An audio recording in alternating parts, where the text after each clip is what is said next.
nome é Natália Salazar. E eu sou a Renata Schmidt. E esse é o podcast Patramada Criminal. Sejam bem-vindos. Bem-vindos. E aí, galera? Todo mundo bem? Todo mundo feliz, todo mundo alegre, todo mundo animado pra segunda-feira. Gente, a gente não tá animada, tá? Não. A gente tá assim mega cansada pra variar. Porque entre a semana, sai semana, o cansaço permanece. Tudo na vida é passageiro, menos o cansaço. Você já percebeu? O cansaço ele é uma constante. O cansaço é uma constante na vida dessas grandalhonas, gente. Sim. Não nego. Não nego, né? Bom, hoje, minha amiga Tiaga, como prometido, eu trouxe um serial killer. E esse é um pesadão da Natália. Porque essa semana já tá ruim. Porque não foi o Já tá suficiente. difícil, Já não está sendo fácil. E agora vai ficar difícil. Já não tava fácil, agora vai ficar difícil. Agora vai piorar. Eu já vou me preparar, assim, pra minha alma me dar um rolê. Porque normalmente, quando a Natália conta esses pesadão, chega no final, a minha alma já foi embora, Nossa, a minha fé na humanidade já se foi. Dá pra ver na minha... É muito engraçado, gente. Dá pra ver na minha cara a felicidade indo embora aos poucos. E não tem como. Quando eu vejo, eu me olho, eu já tô lá. O engraçado é que eu começo a contar e a gente vai ficando triste, fica puta, daí fica triste. No final do episódio, você tá tão pistola e quieta e chateada que eu já começo a ficar tipo, preciso terminar logo porque a Renata tá morrendo. Não é pra correr. É que, eu fico pistola mesmo. Eu não consigo controlar. Eu tô sempre indignada, gente. Meu temperamento é esse. Alguém tinha colocado, o que você é? Fofa? Feliz. Eu sou indignada. Nossa, eu tô sempre indignada com alguma coisa. Eu também, eu tô sempre, tanto que eu tô tratando em terapia isso. A gente vai falar de Marc Dutroux, um serial killer belga que cometeu todo tipo de abuso contra crianças e adolescentes. Natália. Então eu já quero deixar o alerta gatilho, gente. Não é sempre que a gente traz o tema de pedofilia e assassinato em série de crianças aqui para o podcast. Mas esse é um caso bastante emblemático e que, ao meu ver, pelo menos, ele tem muitos paralelos com o que está acontecendo nos dias de hoje. Então eu acredito que seja um caso de estudo bastante relevante. Porque esse caso, ele transformou a Bélgica como país. Nossa, interessante. Isso porque ele mostrou a ineficiência da polícia belga e as muitas falhas no sistema de justiça do país. Isso, juntamente com as muitas teorias de conspiração que envolvem esse caso, abalaram a confiança do povo belga nas autoridades de forma geral. E assim, a gente vai tratar dessas teorias de conspiração porque hoje, nos dias de hoje, porque elas foram tratadas como teorias de conspiração por muito tempo. Mas nos dias de hoje, vivendo no mundo de hoje, você vê esse caso e você fala, é teoria de conspiração mesmo ou é realidade? Você começa a ficar meio... Sim. Não, entendeu? Se alguém me falasse há 10, 15 anos sobre os Epstein Files, eu ia achar que era tudo uma grande teoria da conspiração. Eu nunca ia imaginar que... Eu nunca... Não, tanto que a gente né, falava que, nossa, isso daí é coisa de conservador maluco, conservador que quer falar que todo mundo é pedófilo, gente doida. E daí você fala, meu Deus... A tal ilha de predadores. Quando que você vai imaginar? A tal ilha de predadores era real, sabe? Então, a gente precisa... É por isso que eu quis trazer esse caso, porque eu acho que ele tem paralelos com o que está acontecendo atualmente e talvez ele abra uma discussão bastante interessante, gente. E como esse é um caso bastante complexo, com muita gente envolvida, eu vou começar essa história do começo e seguir em ordem cronológica. Também por causa da complexidade do caso, eu precisei dividir o meu roteiro em duas partes, porque a primeira parte é bem pesada. As minhas fontes para esse episódio foram a BBC, a Time Magazine, The Brussels Times, a Murderpedia, mas principalmente 1.335.000 artigos do jornal The Guardian. porque o The Guardian tem uma cobertura maravilhosa sobre esse caso, tem milhares de artigos e eu fiquei lá me enterrando, chafurdando na pior da humanidade. Eu também usei um artigo de 1988 chamado Confronting an Atrocity, da jornalista e acadêmica britânica Liz Kelly para a revista Trouble and Strife, uma revista feminista que foi publicada de 83 a 2002. Eu também vi o documentário Witness, The Lost Children, do Channel 4, e Dutroux and the Dead Witnesses, do diretor Pete Hickman. Ambos estão no YouTube e ambos estarão linkados na descrição desse episódio. E eu não mencionei nas minhas fontes porque o meu roteiro já estava pronto quando eu ouvi, mas eu também eu ouvi o episódio do 60 Minutes Australia sobre o caso. E eu também Eu adoro usar 60 Minutes pra pesquisar. Eu amo os documentários, principalmente o 60 Minutes Australia. Eu acho maravilhoso porque daí o sotaque é gostoso, não é sensacionalista, é uma coisa bem... Poxa, eu adoro. E tem um tom meio de documentário da BBC dos anos 2000. Eu não sei explicar por quê. Tem alguma coisa no jeito que eles fazem. Assim, eu não falo isso como uma crítica, né? Eu acho o máximo. Me passa aqueles documentários mesmo, aqueles clássicos do Investigação Discovery, sabe? Então, eu gosto bastante. E eu adoro o sotaque australiano. Então eu também usei esse episódio sobre o caso, tá, gente? Eu vou linkar ele na descrição do episódio também. Bem... Marc Dutroux nasceu em Bruxelas em 56, o filho mais velho de 5 irmãos. Seus pais, Victor e Janine, eram professores. Em 1971, o casal se separou e o pai se mudou da casa da família. Quando Marc se formou... gente, eu vou falar Marc Dutroux toda vez, tá? Porque eu não quero chamar ele de Marc, como se eu conhecesse esse bofe. Chama de Dutroux. Vou chamar ele de Dutroux pra ficar bem, assim, separado de mim, porque se eu começar a chamar ele de Marc, parece que ele é meu amigo. Quando Dutroux se formou no ensino médio, ele também deixou a casa da família quase que imediatamente. Então a gente sabe que o relacionamento dele com os pais não era lá dos melhores. Ele, inclusive, chegou a afirmar que os pais eram fisicamente abusivos com ele quando ele era criança, que ele apanhava muito dos pais. O que eu não duvido, porque, gente, ele nasceu em 1956, e naquela época bater nos seus filhos era meio que uma obrigação parental, assim. Eu não sei se... Porque ele é da idade do meu pai. Eu não sei se na época dele isso ainda era comum, mas na geração anterior a ele... Ainda existia palmatória em escola. Tipo, os professores batiam... Porque eu lembro do meu avô contando história de palmatória pra mim. Então, não se a punição física nas escolas não é uma coisa tão distante daquela época, imagina em casa, né? Quando ele saiu de casa, ele foi trabalhar majoritariamente como eletricista.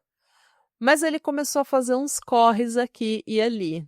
E, segundo a imprensa local, teria trabalhado também como profissional do sexo. Algumas fontes também mencionam que ele teria exercido a função de cafetão por um tempo. Mas nem todas as fontes falam isso. De qualquer forma, durante a década de 70 inteira, o Dutroux ganhava vida com furtos, assaltos, roubos de automóveis e tráfico de drogas. Esses crimes se mostraram bastante lucrativos, já que o Dutroux acumulou um total de 7 residências, sendo que pelo menos 4 delas eram utilizadas para seus crimes. Eita, ele era então um crime boss, um chefão do crime. Na verdade, ele não era chefão não, tá? Ele era eletricista. Só que ele passava mais tempo desempregado fazendo corre do que propriamente empregado fazendo instalação elétrica. E como ele estava desempregado, ele era um profissional desempregado, ele coletava assistência social do governo. Tá. E por fora ele fazia furto, assalto, ele trabalhou num desmanche de carro por um tempo, então ele fazia desmanche e exportava peças de automóveis ou automóveis caros para fora da Bélgica, para a Polônia, para a Hungria. Então, assim, ele não era um chefe do crime, mas ele acumulou diversas residências, 7 residências ao total. As residências eram boas? Não, era um bando de casebre podre. Mas era o que ele merecia por ser uma pessoa... Ah, então não eram, tipo, casonas, não é que ele tinha casa, eram vários... Não. Tá. Era agora umas entendi. casas meio Ah. podre, assim, umas casas de classe média baixa, meio podre, mas era 7 residências. Vai ter vários nomes em francês nesse episódio, então você precisa me corrigir se eu estiver falando alguma merda. Porque, Bien sûr. porque vai chegar. Eu tentei procurar Ainda a bem, pronúncia das palavras, mas você sabe que o meu francês é assim, pobretê. É très bizarre. Em 1976, ele se casou com uma mulher chamada Françoise Dubois, com quem ele teve 2 filhos. O casal se separou em 83 devido em grande parte ao comportamento abusivo do Dutroux, bem como seus muitos affairs. Uma de suas muitas amantes era uma mulher chamada Michelle Martin, que se tornaria sua segunda esposa e mãe de seus outros 3 filhos. Esse Nerso teve Nossa, 5 gente. filhos. Ele faz corre e faz É, só filho. foi- Essa é a vida dele até aqui. E essa Michelle Martin, ela era professora. Ela era professora do ensino primário, assim, ela era professora infantil. A atividade criminal escalonou em 85, quando Dutroux, com a ajuda de um ou mais cúmplices, começou a sequestrar meninas para estuprá-las. Meu Deus! A primeira vítima confirmada foi uma menina de 11 anos de idade, chamada Sylvie D, ou Sylvie D. A gente não tem os sobrenomes delas, porque como a maioria era menor, e isso são casos antigos, eles optaram por preservar a privacidade das meninas. Ah, que bom. Ela foi sequestrada pelo Dutroux e seu cúmplice Jean Van Petegem, em junho de 1985. Em outubro daquele ano, eles sequestraram Maria V, de 19 anos, que identificou um terceiro homem como cúmplice. Em dezembro de 85, uma mulher chamada Axel D foi sequestrada e estuprada por Marc Dutroux e seu cúmplice Jean Van Petegem. Segundo ela, o Jean teria dito que eles eram parte de uma gangue. Ainda em dezembro, eles sequestraram e estupraram uma menina chamada Elizabeth G, de 15 anos de idade. E em janeiro de 86, uma menina chamada Catherine B, de 18 anos, foi sequestrada por Dutroux e pelo menos mais um cúmplice. Em fevereiro de 86, o Dutroux, o Jean e a Michelle, esposa do Dutroux, foram encontrados e presos. Isso porque o Jean Van Petegem, sendo o melhor cúmplice de todos, havia conversado tanto com as vítimas que ele teria dado informações importantes que ajudaram as vítimas e a polícia a identificá-los. Que bom que ele é burro. Ainda bem. A gente ama um criminoso burro, gente. Sim. O Jean também confessou quase que imediatamente, dando detalhes importantes sobre os sequestros. Ele admitiu sua participação no sequestro da Axel e confirmou que o Marc Dutroux teria filmado e tirado fotos do abuso da Elizabeth. A Michelle foi presa também porque ela ou facilitou o sequestro ou pelo menos tinha conhecimento dos sequestros. Em 1989, Jean Van Petegem recebeu uma sentença de 6 anos e meio.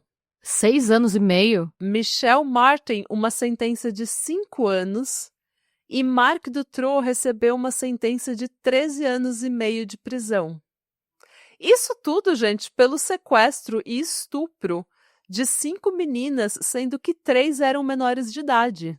Nossa, ridículo. A sentença do Marc era mais dura também porque ele foi condenado por roubos e assaltos.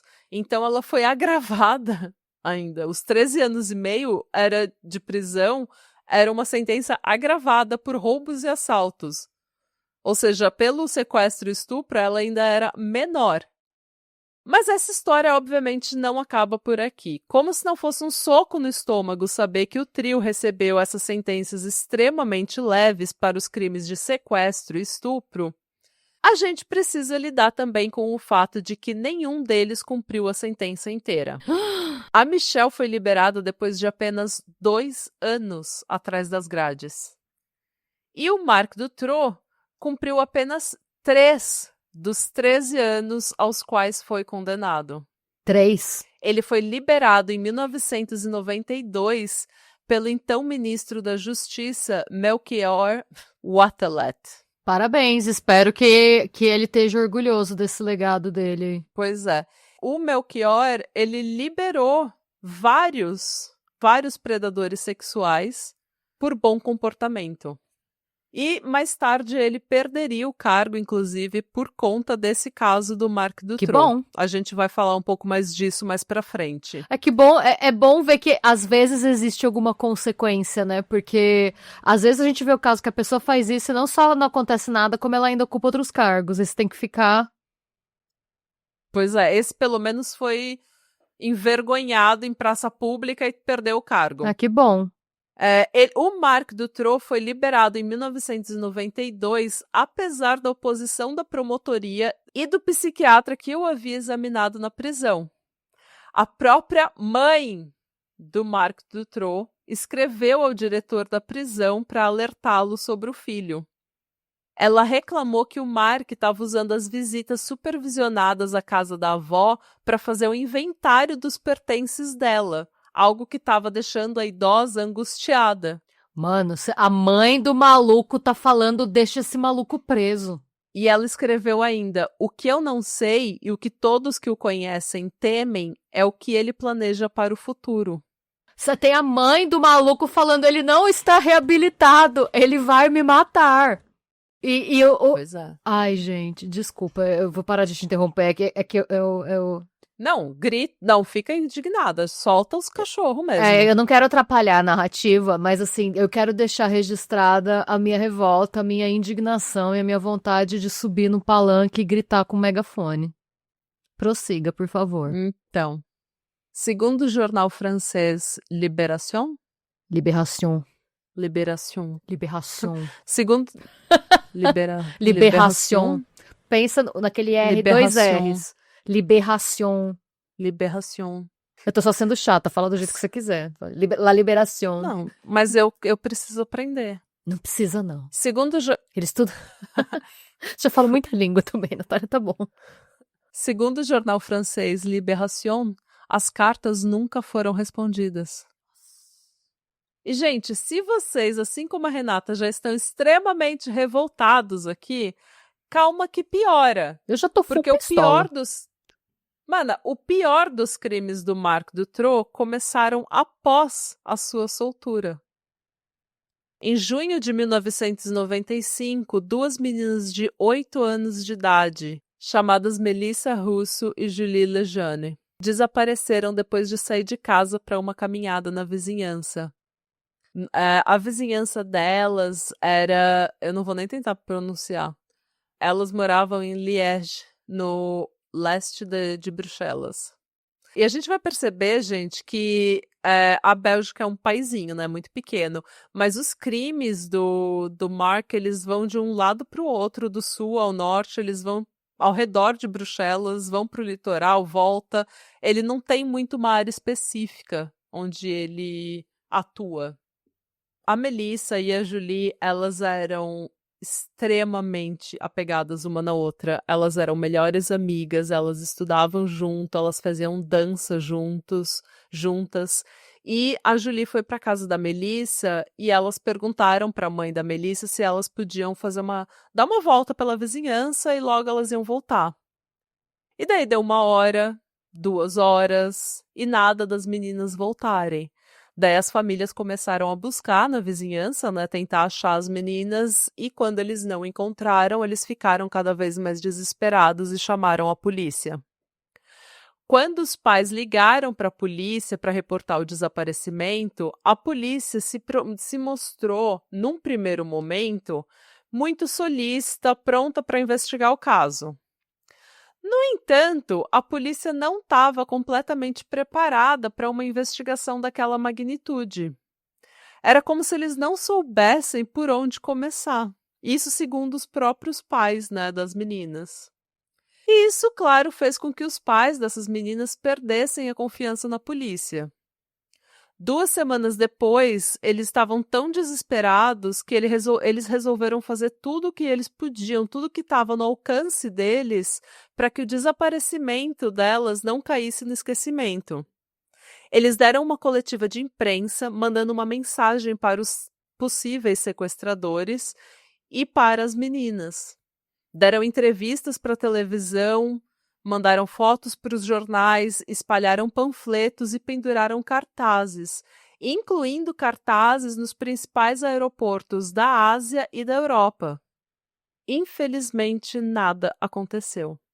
O chefe da investigação chegou a falar para um dos pais, né, para o pai da Julie, que o caso das meninas não era prioridade para a polícia naquele momento. Nossa, mano.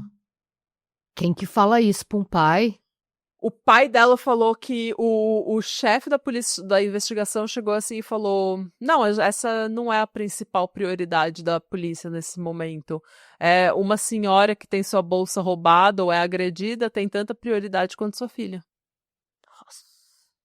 Imagina você falar isso pra um pai, gente. Não existe isso, sabe? E é bizarro, porque a gente viu muito isso em caso de desaparecimento de criança nos Estados Unidos nos anos 80 também, né? Começou a mudar um pouco depois do caso do Johnny Gosch, que a gente fez alguns episódios pra trás, né? Alguns anos. Mas é bizarro. A gente fica chocado hoje, mas era a resposta meio que normal da polícia, né? Sim. Sabe que eu fui pra Luxemburgo esses dias, né? Fica lá perto da Bélgica.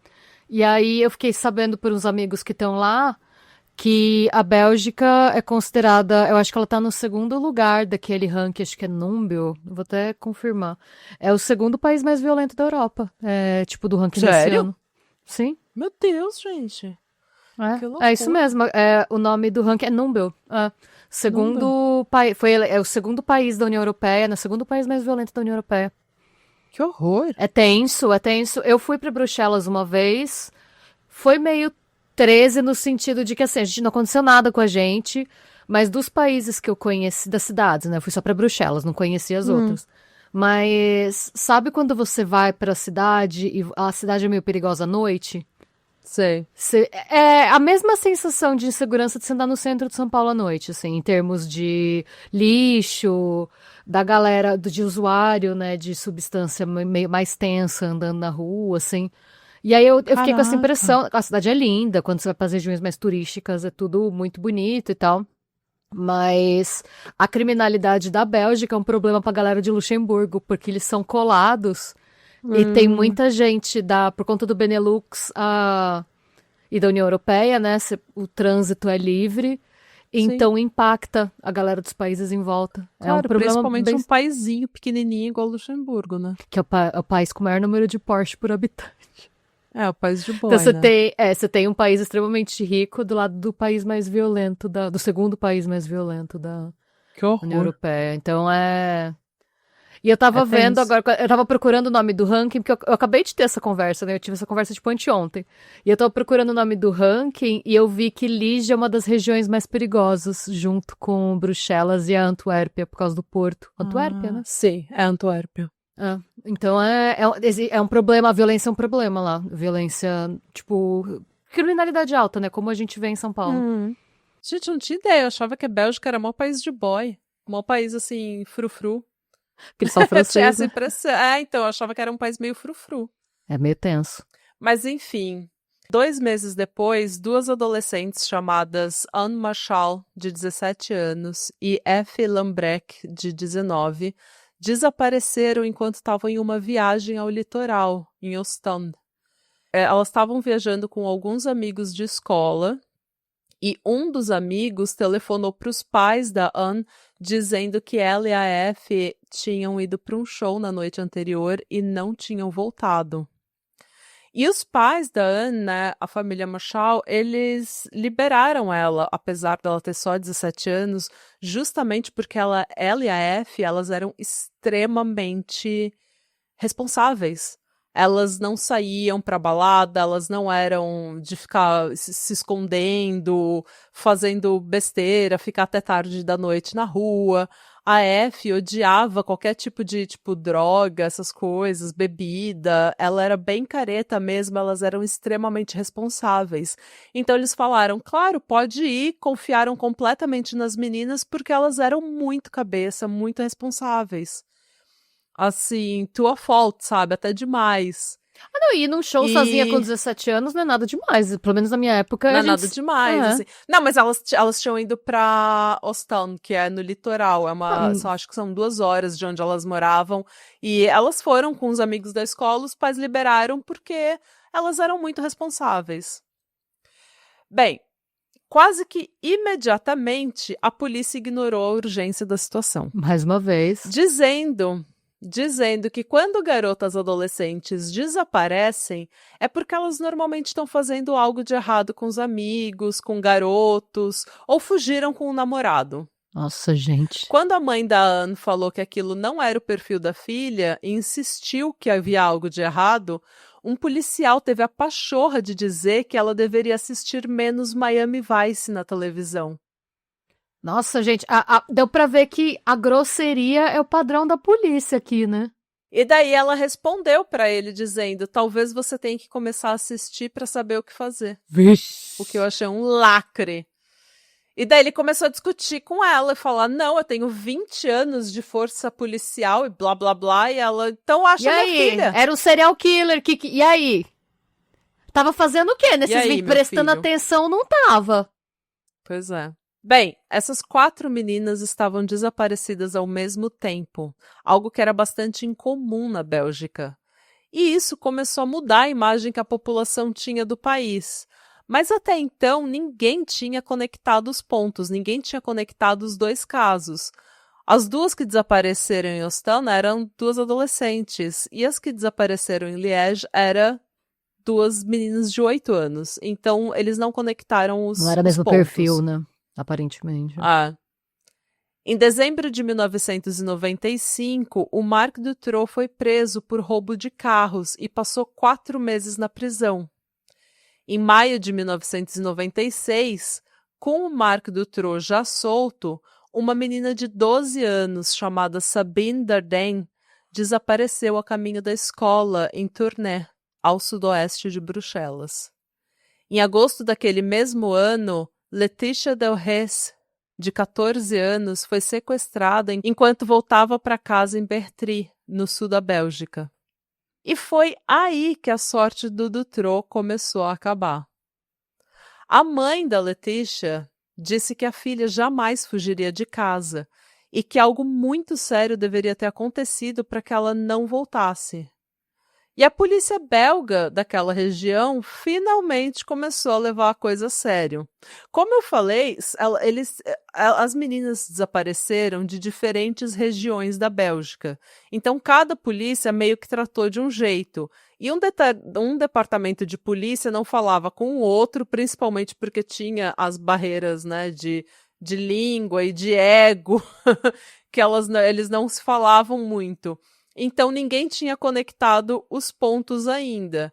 Mas a polícia, no caso da Letícia, eles falaram, pô, a menina desapareceu, a mãe falou que ela não é do perfil dela, fugir de casa. Um policial nesse país não foi estúpido com a família da vítima. Pois é. Até agora. Pois é.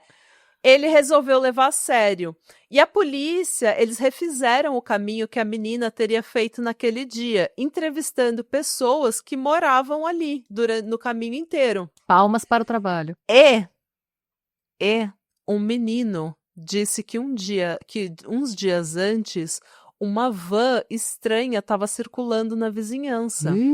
E ele e a irmã mais nova dele lembravam claramente dessa van, porque essa van ela era velha e ela fazia muito barulho. E ele conseguia lembrar da primeira parte da placa, das iniciais da placa. E daí a polícia pegou van, tal, assim, assado, registrada com tal placa, com as iniciais. E eles receberam uns 20 nomes. E entre esses 20 nomes tinha Marc Dutroux, que já era um nome muito conhecido, porque esse homem era um sex offender, ele era um predador. Ele era um estuprador em série. que já havia sido condenado a 13 anos e meio de prisão pelo sequestro e estupro de 5 garotas. E que ainda estaria preso se não fosse aquele imbecil soltar. Pois é. Ele foi novamente preso em 13 de agosto de 1996, junto com seus 2 cúmplices, sua esposa Michelle Martin e um homem chamado Michel Lelièvre. Depois de 2 dias intensos de interrogatório, Marc Dutroux finalmente quebrou. Ele disse para a polícia que em sua casa em Marcinelle, eles encontrariam 2 de suas vítimas. Quando a polícia entrou na casa, eles encontraram uma porta secreta no porão. E era uma porta grossa e ela estava camuflada com concreto e umas prateleiras. A gente tem vídeo desse porão e da polícia abrindo essa porta e a gente vai mandar para os nossos apoiadores. A porta dava entrada ao que só pode ser descrito como uma jaula, uma cela. E lá eles encontraram e libertaram Sabine e Letícia. E quando essas meninas foram encontradas, o país parou para celebrar. Porque todo mundo estava acompanhando as notícias e todo mundo acompanhou quando Marc Dutroux foi preso. E quando ficou sabendo que tinha 2 vítimas que poderiam estar vivas, o país meio que parou para acompanhar as notícias, claro, né? assim, os Sim. jornais. Então foi uma grande festa, uma celebração quando elas foram libertas com vida. Eu imagino que pro país deve ter sido equivalente a uma caça ao bicho-papão. Sim. Era uma vitória para o povo belga, mas também uma esperança para os pais das outras meninas que continuavam desaparecidas. Infelizmente, essa esperança durou muito pouco. Quando os detalhes do estupro e do abuso que as meninas vivenciaram naquele porão vieram à tona, as famílias, assim como o restante do povo belga, ficaram horrorizadas. A Letícia disse que ela estava voltando para casa quando eles, o Marc e o Michel, de dentro de uma van, começaram a puxar assunto com ela. Eles então a agarraram pelo pescoço e a puxaram para dentro. Na van, eles a forçaram a engolir comprimidos, e quando ela acordou, ela não sabia onde estava e nem que horas eram. Ela ficou presa em um quarto, mas logo foi levada para o porão, onde a Sabine já estava há cerca de 75 dias. Nossa! Segundo a Letícia, os sequestradores disseram às meninas que elas não seriam soltas, pois seus pais teriam se recusado a pagar o resgate. E isso é uma coisa que a Sabine fala também, que eles falaram durante todos os 2 meses e meio que ela estava lá, elas falaram que os sequestradores disseram: seus pais não querem saber de você, eles se recusaram a pagar o resgate. Tanto que acho que é no 60 Minutes Australia que tem uma carta da Sabine que ela escreve para os pais e ela fala: se vocês conseguirem juntar o dinheiro, desculpa ter que pedir isso, mas é que realmente, sabe, por favor, eu espero que vocês ganhem na loto para conseguir esse dinheiro, eu sei que é um dinheiro difícil de conseguir. Ela tá meio que implorando para os pais porque ela acha que os pais abandonaram ela. Sabe o pior é que isso não é incomum. Tem alguns anos que eu li esse livro, tá? Talvez é um caso que eu até traga pro canal, que é a história da Natasha Kampuf, que ela foi presa na Alemanha, ela ficou anos sequestrada. E ela conta que o sequestrador dela falava isso pra ela. A maioria fala, porque Ele daí... fala, sua família não quer saber. Você acha que sua família te quer pra pessoa desistir de fugir? Porque eles querem fazer a pessoa acreditar que ninguém tá procurando por ela e que ninguém se importa se ela tá viva ou não, então por que não ficar ali? Não, isso acontece em diversos casos desse tipo. Porque primeiro eles quebram você psicologicamente a ponto de você simplesmente não tentar fugir. Naquele porão, elas foram repetidamente estupradas e torturadas. Dias depois, Marc Dutroux fez uma nova confissão. Ele disse que a polícia deveria cavar o jardim de sua casa em Sarre-la-Bussière. Lá, eles de fato encontraram os restos mortais de Bernard Weinstein, um cúmplice do Marc que ele havia matado depois de uma desavença. Naquele mesmo jardim, eles encontraram os corpos de Melissa Russo e Julie Lejeune. E como elas morreram vai te deixar extremamente revoltada. Porque essas meninas, muito mais. Porque essas meninas foram sequestradas em junho de 1995 e levadas para a casa do Marc Dutroux, em Marcinelle, onde elas foram aprisionadas, estupradas e torturadas no porão por meses. A Michelle, a esposa do Marc Dutroux, mãe de 3 filhos e professora do ensino fundamental, sabia que as meninas estavam lá. E a gente pode discutir, a gente até vai discutir se ela era parte do abuso ou se ela mesma era uma vítima do Marc. Mas ela sabia que essas 2 meninas de 8 anos de idade estavam presas naquele porão. Pois bem, o Marc foi preso por roubo de carros em dezembro de 1995.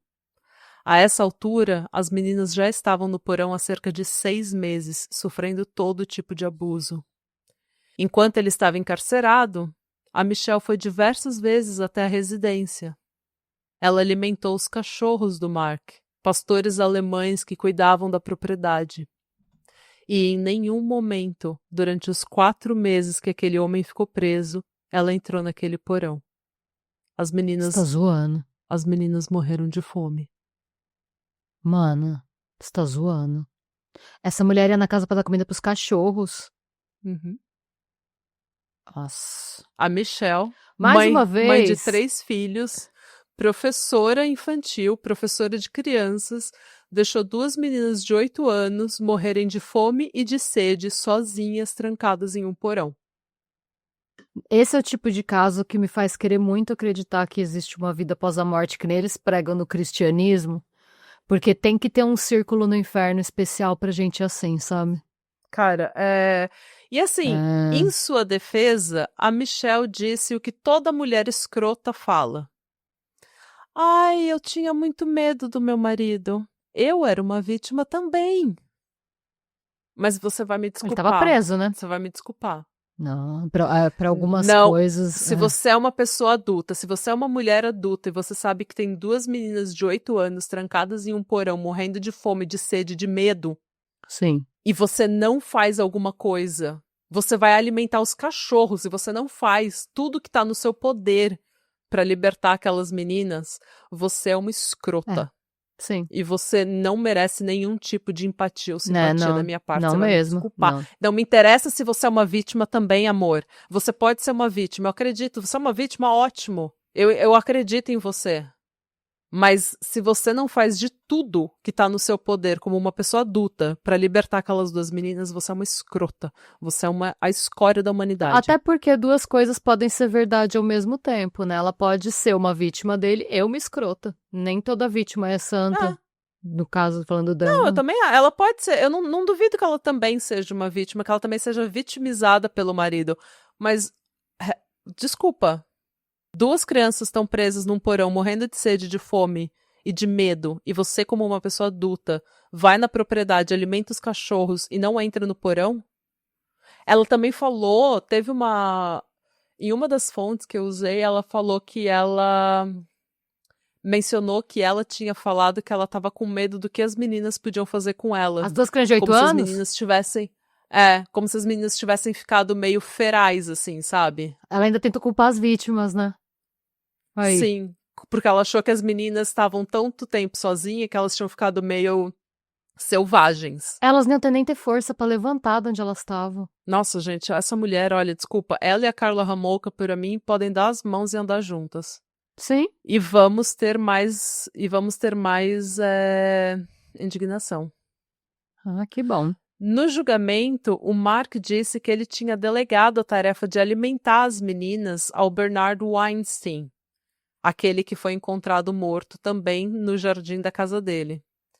Quando ele saiu da prisão e viu que o Bernard tinha deixado as meninas morrerem, ele resolveu enterrar o cúmplice vivo como punição.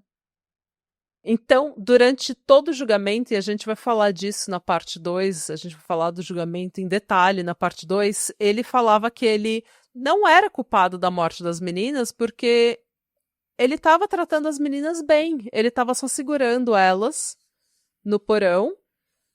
Pra torturá-las e estuprá-las, mas elas estavam comendo. Mas elas estavam vivas. Nossa. Entendeu? E quando... Ele diz ainda que quando ele saiu, ele tentou ajudar as meninas, que elas ainda não estavam mortas, e que ele tentou ajudar, que ele fez de tudo para ajudar as meninas, mas que ele não conseguiu ajudá-las. O que é uma puta mentira, porque ele ficou 4 meses preso e essas meninas já estavam mortas já fazia semanas, né?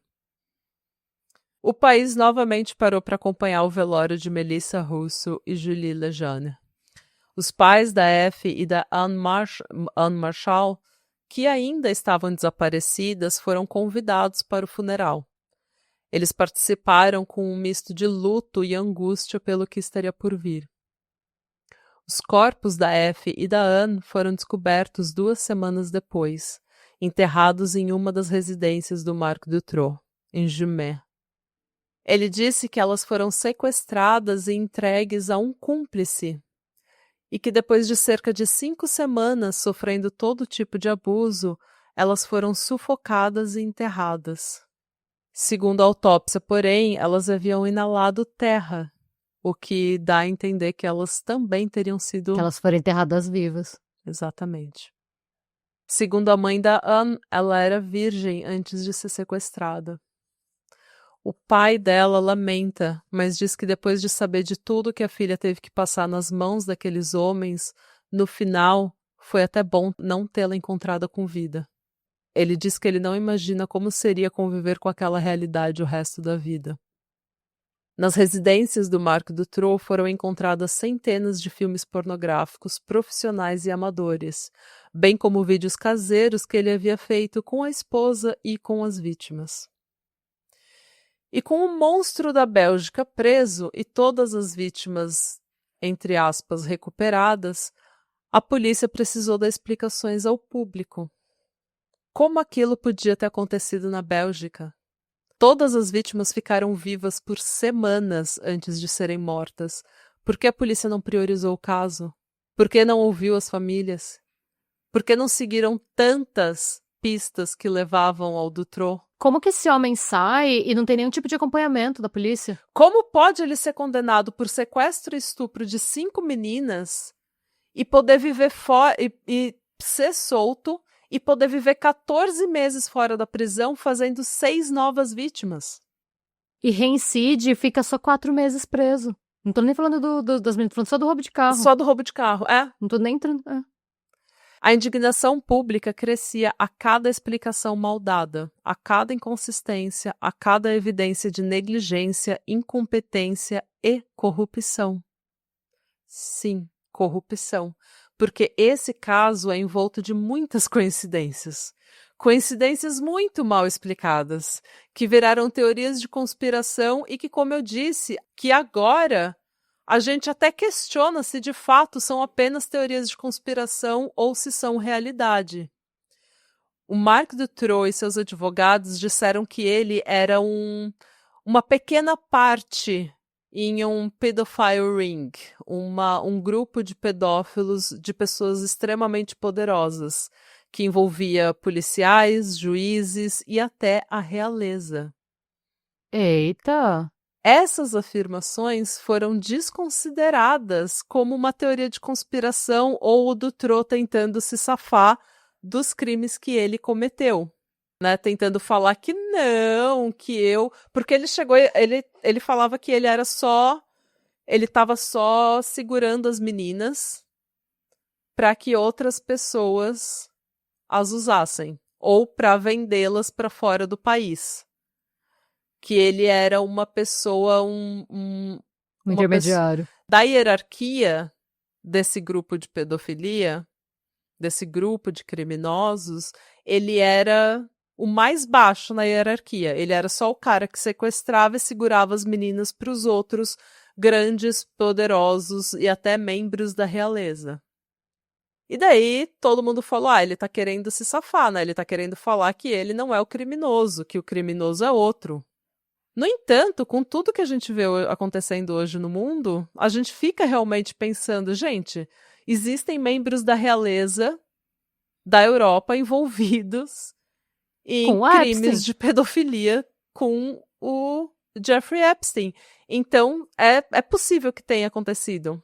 É possível só que a gente isso sabe, aconteça. assim, a Out in the Open, a gente tem dois países, membros de duas realezas, duas famílias reais diferentes, né? Pois é. Envolvidos com o Epstein. Não é tão farfetch, assim, tão exagerado. Não é mais só uma teoria de conspiração. Não. Não é mais só uma teoria de conspiração. Então, no próximo episódio, a gente vai se aprofundar nos muitos erros da polícia, no julgamento, nessas muitas teorias e decidir o que a gente acha sobre esse assunto. Eu vou preparar o meu antiácido, porque eu sei que vai me dar queimação. Vai dar uma azia desgraçada. Mas a parte mais pesada era essa mesmo, em que a gente fala dos crimes. A gente vai falar... Gente, a polícia errou muito nesse caso, mas errou assim feio, errou rude, sabe? O cara fugiu, ele fugiu, depois ele foi preso de novo, parou o país de novo. Foi, olha, tem É o pano... Ted Bundy belga. Tem pano pra manga, gente. É o Ted Bundy belga mesmo. Ele tem pano pra manga esse caso. Então, até a próxima semana. Se você é apoiador do Pátria, você já sabe que você não vai receber daqui só uma semana. Você vai receber a segunda parte daqui 2 dias, na quarta-feira. Yes. Então, se você ainda não é apoiador do Pátria, você tá esperando o quê pra dar o seu dinheiro pra gente? Gente, por favor, gente, vamos contribuir com esse podcast.